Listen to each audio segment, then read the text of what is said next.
Hello Team Raisa, kain tayo. Joke lang. Mga katoto, kain tayo. Ito gumawa ako ng kape. Ice coffee to. Ito yung paborito kong ginagawa, yung ice coffee. At saka nag-prepare ako ng ito yung pagkain ko. Itlog ito na may butter. So niluto ko lang yung itlog sa butter. Tapos merong avocado at saka bread. Kain tayo!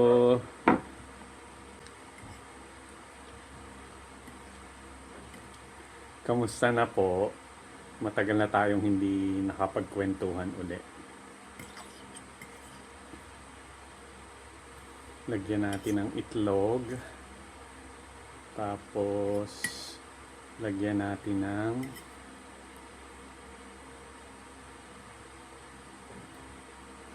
ng avocado sa ibabaw.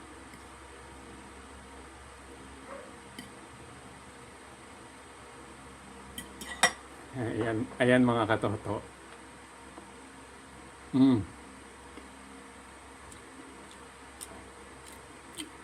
Masarap.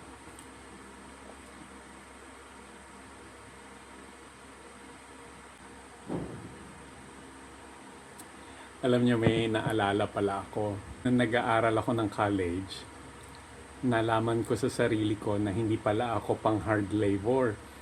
Bakit ko nasabi? Kasi, 'di ba, nakapag-work ako na kargador, kaya at saka pahinante. Kaya doon ko nalaman na hindi pala, feeling ko hindi ako aasenso doon. Although wala namang masama doon sa mga ganung trabaho.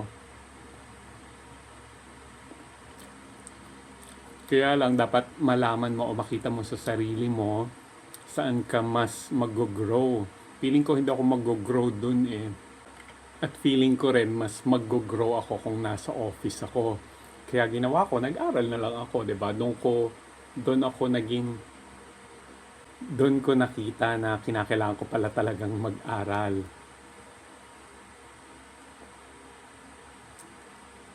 Dahil kung hindi mag-aaral, yun talaga ang kakabagsakan ko. Yun yung magiging trabaho ko.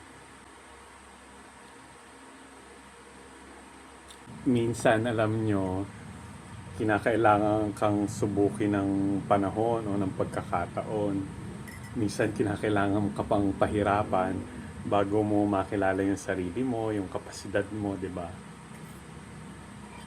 Parang you learn your lesson the hardest way. Pero syempre, dapat may mga plans ka pa rin. Tapos may mga dreams ka na dapat ma-achieve. Maging reality ba?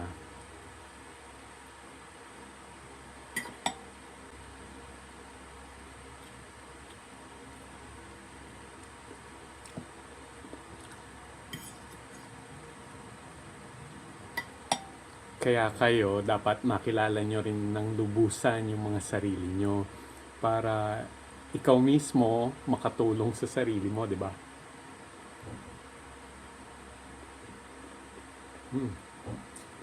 Mercy lang siyang kainin, nalalaglag. Pero masarap siya. Wala akong gaano nilagay dito. Butter lang yung pinaglutuan ko nitong itlog. Tapos ito wheat bread to eh. Tapos nilagyan ko lang ng avocado. Mura yung avocado sa palengke kasi 'di ba season, tas patapos na rin yung season niya eh. So i-grab niyo yung mga ganon na mga season fruits. Mas makakatipid na kayo eh, healthy pa. O siya pa paano? Tapusin ko muna tong kinakain ko. Have a great day. Bye! Ingat lagi.